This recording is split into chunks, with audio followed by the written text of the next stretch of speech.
आज सुबह ट्रंप का अमेरिकियों के लिए एक संदेश आया जो सब पूरी दुनिया के लिए कहीं ज्यादा था। संदेश के मायने निकाले गए कि युद्ध को चलते हुए 33 दिन बीत चुके हैं, लेकिन अभी युद्ध रुकने वाला नहीं। ये युद्ध नहीं रुकेगा और ये इतना आगे चलेगा कि हम ईरान को मिट्टी में मिला देंगे, पाषाण युग में ले जाएंगे। क्योंकि इस भाषण के कंप्लीट होते ही ऑयल की कीमतें बढ़ गई, शेयर बाजार गिर गया। ऐसा इसीलिए क्योंकि कल जब मैंने आपके सामने सेशन किया था तब एक जानकारी दी थी कि भारत में सीसीएस की मीटिंग हुई, ऑस्ट्रेलिया का अनाउंसमेंट आ गया है, यूके का अनाउंसमेंट आ गया है, ईयू का अनाउंसमेंट आ गया, सब लोग बड़ी तैयारियों में लग गए हैं। ट्रंप अपनी पावर के पागलपन में दुनिया के लिए कहर की प्लानिंग बना चुके हैं। सभी बातों को आज के सेशन में समझेंगे। इकोनॉमिस्ट नाम की मैगजीन ने ट्रंप का एक मजाक बनाया है जो सोशल मीडिया पर वायरल हो रहा है, और वायरल ये है कि एपिक फ्यूरी को ब्लाइंड फ्यूरी कहकर मजाक बनाया गया है। इस मैगजीन ने अपने कवर पेज पर कुछ इस तरह से पोस्ट डाली है कि ए वॉर विदाउट स्ट्रेटजी। इसने लिखा है कि एक ऐसा युद्ध जिसने स्टेट ऑफ हॉर्मुज को ईरान के हाथ में दे दी। एक ऐसी पोस्ट डाली है कि जब दुश्मन गलती कर रहा हो तब चुप रहने में भलाई होती है। Never interrupt your enemy when he is making mistake. China के बारे में तारीफ करते हुए लिखा है कि वो चुप ही इसलिए है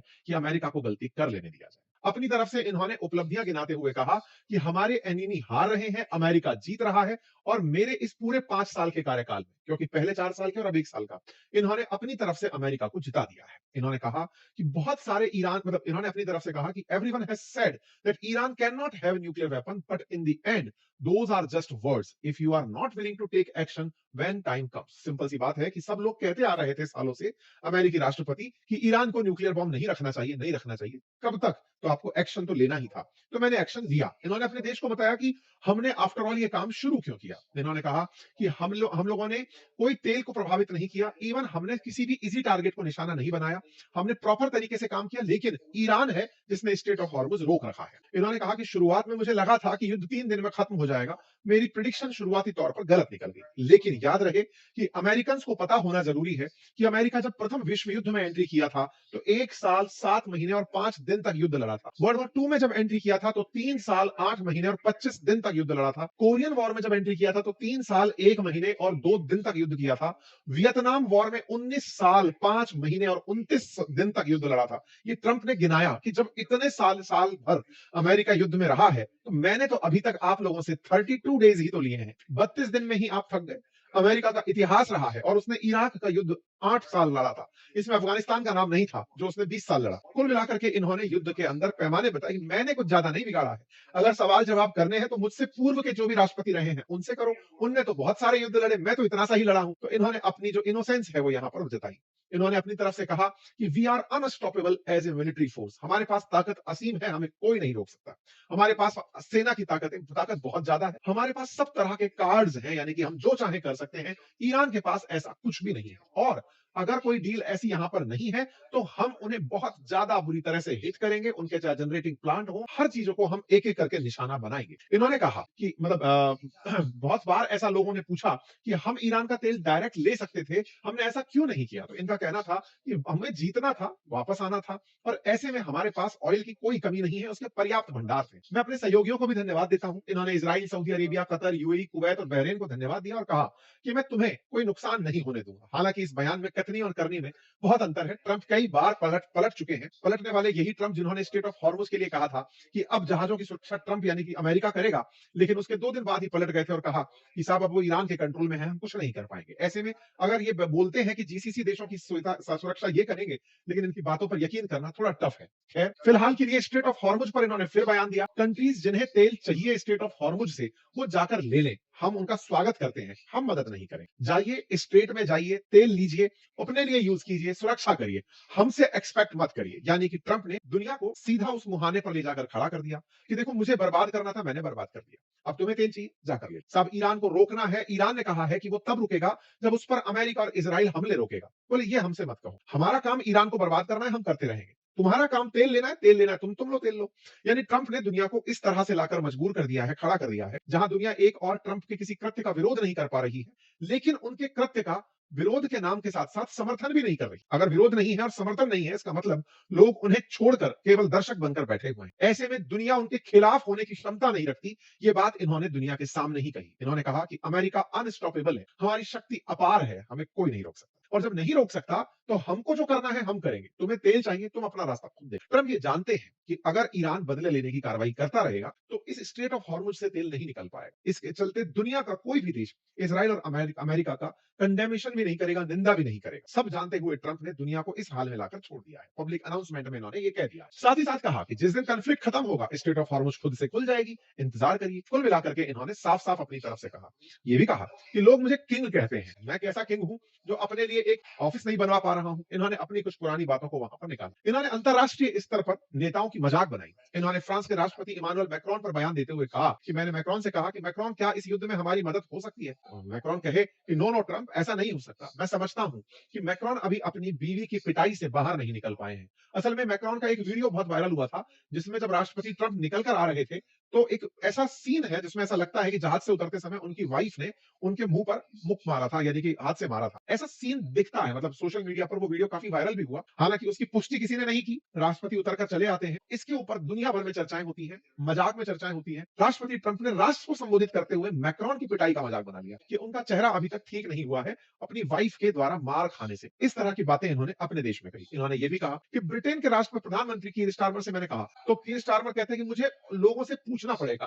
बोले हमें जरूरत नहीं है, मैं तो केवल पूछ रहा हूं कि साथ चलोगे क्या। नाटो के बारे में कहा कि वो तो कागज के शेर हैं, हम नाटो छोड़ सकते हैं, ये कागज के शेर हैं। हमको चाहिए था कि ये साथ आए तो लगे कि अमेरिका भी तुम्हारे साथ खड़ा होता है। इसीलिए इन्होंने साफ साफ धमकाते हुए कहा कि यूक्रेन में मुझसे पहले वाले राष्ट्रपति ने, जो कि पागल थे, ये बाइडेन को पागल करार देते हैं, उन्होंने $350 बिलियन के वेपन बेचे। $350 बिलियन के वेपन बेचकर भी यूक्रेन से कुछ नहीं निकाल पाए। मैं अब यूरोप की रक्षा के लिए यूक्रेन की मदद भी क्यों करूं? यूक्रेन की रक्षा करके मैं यूरोप को ही तो बचा रहा हूं। रशिया यूक्रेन को अगर किसी तरह से नुकसान पहुंचाता है तो यूरोपियन देशों को यही तो डर है कि यूक्रेन कब्जा होने के बाद अगला नंबर यूरोप के बाकी देशों का होगा। मुझे परवाह नहीं है, जब तुम मेरे साथ नहीं आए तो मैं भी अब यूक्रेन को बचाने नहीं आऊंगा। सीधा सीधा इस बार इन्होंने सही जगह मारा। इन्होंने यूक्रेन को उस जगह छोड़ दिया कि जाओ अब रशिया वालों, तुम्हें जो एक्शन लेना है ले लो। यूरोपियन अगर अब देश अगर बचना चाहते हैं बच ले, मैं नहीं आने वाला। यानी कि इनके मैसेज में एक साथ मतलब यूक्रेन का भी इलाज कर दिया गया।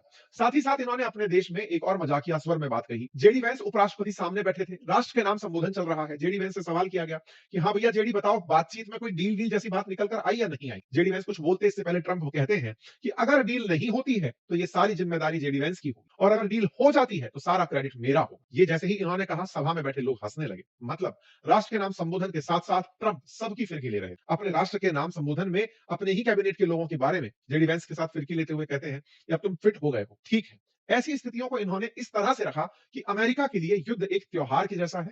ये इनके लिए केवल एक पार्ट टाइम एक्टिविटी है। ये तो बढ़िया से नासा में जाने वाले लोग बाग हैं, नासा से चंद्रमा पर जाने वाले लोग हैं। और वास्तविकता है ऐसा। दुनिया भर के देश इस स्थिति से निपटने की तैयारियों में प्रयास कर रहे हैं। महंगाई बढ़ रही है, हालात खराब हो रहे हैं, बहुत से लोगों को तमाम प्रकार की दिक्कतें आ रही हैं। वहीं अमेरिका ने आज 54 साल बाद चंद्रमा पर इंसान उतारने के लिए मिशन आर्टेमिस लॉन्च कर दिया है। उसके बारे में थोड़ी ही देर में मैं अपनी पाठशाला पर एक डिटेल सेशन लेकर आ रहा हूं। लेकिन अमेरिका युद्ध के साथ साथ चंद्रमा की यात्रा भी कर रहा है और दुनिया घर से बाहर निकलने की यात्रा में डर रही है। ये अमेरिका। कुल मिलाकर इन्होंने अपनी तरफ से यही कहा कि हमने लगातार उन्हें बहुत हिट किया है, 2-3 हफ्ते और हिट करेंगे और इतना हिट करेंगे ईरान वालों को कि वो स्टोन एज में पहुंच जाए। मतलब ये वैसी वाली बात है, तुम्हें इतना मारेंगे कि तुम्हें मिट्टी में मिला दे। स्टोन एज का कंटेक्स्ट क्या है उसको भी थोड़ा सा समझते हैं, क्योंकि राष्ट्रपति ट्रंप के तुरंत बाद जो पीट हेग्सेथ इनके रक्षा मंत्री हैं, उनका भी यही ट्वीट आया, बैक टू स्टोन एज। मतलब ईरान के लिए संदेश साफ कि तुम्हें अभी और मार खानी है। 2-3 हफ्ते युद्ध और चलेगा, ईरान को छोड़ेगा अमेरिका, सही है, लेकिन 2-3 हफ्ते बाद, इस 2-3 हफ्ते के भीतर हम तुम्हारे ऊपर बहुत हमले करने वाले हैं। जब ये कंटेक्स्ट निकल कर आया कि बैक टू स्टोन एज हो रहा है, इसका मतलब क्या? देखिए, मानव सभ्यता के विकास का जो इतिहास है, आज जिस समय पर आप हैं, जब गगनचुंबी इमारतें देखते हैं, तमाम प्रकार की सुविधाएं आप देखते हैं, बिजली, पानी, इलेक्ट्रिसिटी, इंटरनेट, ये जितनी भी चीजें आप देख रहे हैं, इससे पहले वाले अर्ली मॉडर्न एरा के अंदर आपने नेवल पावर बनते इंसान को देखा। उससे पहले लोग सीधा लड़ाई अस्त्र शस्त्र से करते हुए आपने देखा। क्लासिकल एरा में लोग मतलब केव्स के अंदर इस तरह से पाए गए। आयरन एज के अंदर मतलब अगर हम इतिहास के पन्ने खंगालें तो हम पाएंगे कि इंसान सबसे पहले पत्थरों के साथ जीवन यापन करना सीखा, जिसमें कहते हैं ना, पत्थरों को भिड़ा करके आग पैदा करना और उससे फिर आग निकालकर वो आगे बढ़ा। फिर उसने ब्रॉन्ज सीखा, फिर उसने आयरन का यूज सीखा, फिर धीरे धीरे इन सब का यूज करके वो आगे बढ़ना शुरू हुआ। विकास क्रम में सबसे पीछे इंसान के विकास क्रम में स्टोन एज को रखा जाता है और आज जहां आप खड़े हैं वो मॉडर्न एरा है। ऐसे में इंसान के इस तरह के वृतांत जो है वो स्टोन एज से मिलते जुलते बताए जाते हैं कि साहब ऐसे पत्थरों पर कारस्तानी करते हुए इंसान देखा जाता था। ट्रंप का जो कंसीडरेशन है वो यही कि आने वाले समय में हम ईरान को स्टोन एज में पहुंचा देंगे। लोगों ने इनके साथ इसी तरह के सवाल किए। क्या ट्रंप को खुद पहुंचना है स्टोन एज? ऐसी स्थिति को ट्रंप क्यों अपनी तरफ से एडमायर कर रहे हैं, जिस ईरान के खिलाफ वो कार्रवाई करने जा रहे हैं, वो कार्रवाई से पहले हॉर्मुज पर कंट्रोल नहीं करता था, आज वो हॉर्मुज पर कंट्रोल करता है। क्या ऐसा स्टोन एज में हुआ करता था? क्या ईरान जो पहले ऑयल नहीं बेच पाता था, आज बेच पाता है? क्या ये उसके लिए स्टोन एज का सिग्नेचर है? ईरान जो कि पहले न्यूक्लियर कैपेसिटी डेवलप नहीं करता था, आज वो करना चाहता है। क्या ये स्टोन एज की तरफ बढ़ने का इशारा है? दुनिया में पहले महंगाई कंट्रोल में थी, अब महंगाई बढ़ने लगी। ईरान को स्टोन एज में पहुंचना है या दुनिया को? कौन बताएगा? ट्रंप पर कई तरह की कमेंट्रीज आई, कई तरह के रिएक्शन सोशल मीडिया पर आए और कहा कि जब सर्कस किसी महल में घूम जाता है, कोई जोकर किसी महल में घुस जाता है, तो फिर वो महल एक सर्कस बन जाता है। तरह तरह की टिप्पणियां ट्रंप के इन बयानों पर प्रतिक्रिया के रूप में दुनिया भर से आना शुरू हुई।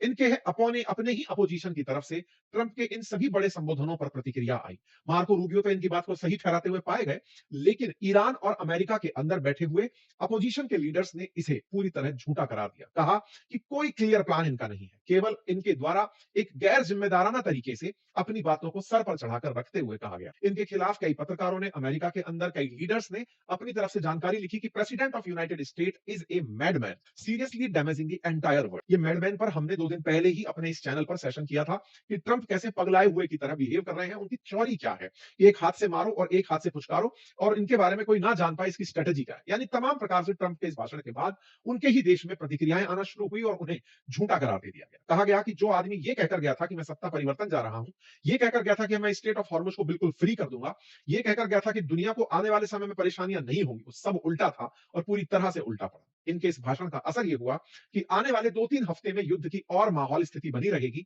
बाजार ने यह सोचकर धड़ाम से गिरावट दर्ज की, बाजार गिरा, बाजार के अंदर और साथ ही साथ ऑयल के प्राइसेस बढ़े। क्यों? क्योंकि अब युद्ध चलेगा तो स्टेट ऑफ हॉर्मुज फिर से रुकेगा। स्टेट ऑफ हॉर्मुज ऑलरेडी रुका हुआ है, लेकिन और ज्यादा प्रतिक्रियाएं होंगी, तेल निकालने के जो संसाधन है वो पूरी तरह बाधित होंगे, प्राइस स्पेकुलेशन में प्राइसेस बढ़ना शुरू हो गया। चीन और हांगकांग के बाजार तो गिरे ही गिरे, बॉम्बे स्टॉक एक्सचेंज भी 412 अंक गिर गया खुलते ही। ऐसे ही निफ्टी 50 118 अंक गिर गया। इतना ही नहीं, यूएई के अंदर एक बड़ी सारी सेना की टुकड़ी, अमेरिकन सेना की टुकड़ी हाल ही में ऑब्जर्व की गई है, जो ये दर्शाती है कि हो सकता है कि यूएई से भी अब अमेरिकी सैनिक एक्शन लेने की स्थिति में आए। ताजा तस्वीरों में देखा जाए तो ईरान के इस्फहान में मिसाइल बेस पर एक बड़ा हमला अभी रिपोर्ट किया गया है, जिसकी तस्वीरें अपने आप में इतनी भयानक हैं कि अमेरिका ने एक तरफ तो सुबह बयान दिया है और दूसरी तरफ कार्रवाई करना भी शुरू कर दिया है। ये तमाम स्थितियां दर्शाती हैं कि स्थितियां सामान्य नहीं। तेहरान अपनी तरफ से बड़ी संख्या में आबू धाबी पर हमला बोल चुका है। ईरान की तरफ से शुरुआती तौर में दुबई के, मतलब आबू धाबी के अंदर जो यूएई का जो शहर है आबू धाबी, वहां पर हमला किया गया है, ऐसी मीडिया रिपोर्ट्स है। अभी तक पुष्टि होना बाकी है, मीडिया रिपोर्ट्स चलना शुरू हो गई और साफ साफ ये कहा जा रहा है कि यदि आपको लगता है कि हम रुक जाएंगे, ईरान वाले नहीं रुकेंगे। ईरान ने अपनी सफलताओं में दिखाया कि कैसे कैसे हमने अमेरिका को नुकसान पहुंचाया। बिफोर और आफ्टर इन्होंने तस्वीरें डाल डालकर दिखाई कि हमने अमेरिकी बेसेस और अमेरिकी टुकड़ियों को कैसा नुकसान पहुंचाया। ईरान अपनी उपलब्धि गिना रहा है, अमेरिका अपनी उपलब्धि गिना रहा है, और इसी बीच में जो पजेश्कियन है, उन्होंने, यानी कि ईरान के जो राष्ट्रपति हैं, उन्होंने अमेरिकी लोगों के सामने एक अपील का लेटर लिखा और कहा कि ये जो सारा युद्ध है, ये इजराइल के प्रभाव में लड़ा जा रहा है। कभी ईरान ने युद्ध शुरू नहीं किया और आज तक वो पड़ोस में किसी भी देश पर आक्रमण नहीं किया। वो जो भी कर रहा है बचाव में कर रहा है और अमेरिका उसे उकसा रहा है। जब तक अमेरिका हम पर हमला करता रहेगा, हम इनके साथ जब लड़ाई लड़ते रहेंगे, लेकिन हम इस बीच में बातचीत और सीज फायर और फिर उसके बाद वॉर, इस बात में नहीं फंसेंगे। कुल मिलाकर ईरान का साफ है कि सीज फायर का नाटक करके हम पर गोला बरसाने की तुम्हारी जो नीति है, ये जो पागलपन जो तुम जिसे कहते हो, इसे हम डिकोड कर चुके हैं। हम जानते हैं कि ये क्या सोचते हो, हम ऐसा नहीं एडमायर करते। ये था साहब पूरी कहानी का अपडेट। उम्मीद है आप सभी को ये जानकारी समझ में आई हो। साथ ही साथ में यूनाइटेड किंगडम ने अभी 35 देशों को इनविटेशन भेजा है, जिसका उद्देश्य है कि वो स्टेट ऑफ हॉर्मुज को कैसे खुलवाएं बिना युद्ध लड़े। उस पर चर्चा के लिए यूरोप के बड़े सारे देश, यूरोपियन यूनियन के लीडर्स और यूके के कई ऐसे करीबी यूके के अंदर मुलाकात के लिए बुलाए गए हैं। उर्सुला वॉन डेन ने इस बात के बारे में पुष्टि की। इसके साथ साथ नाटो के जो चीफ हैं, वो ट्रंप से मिलने अगले हफ्ते जाएंगे।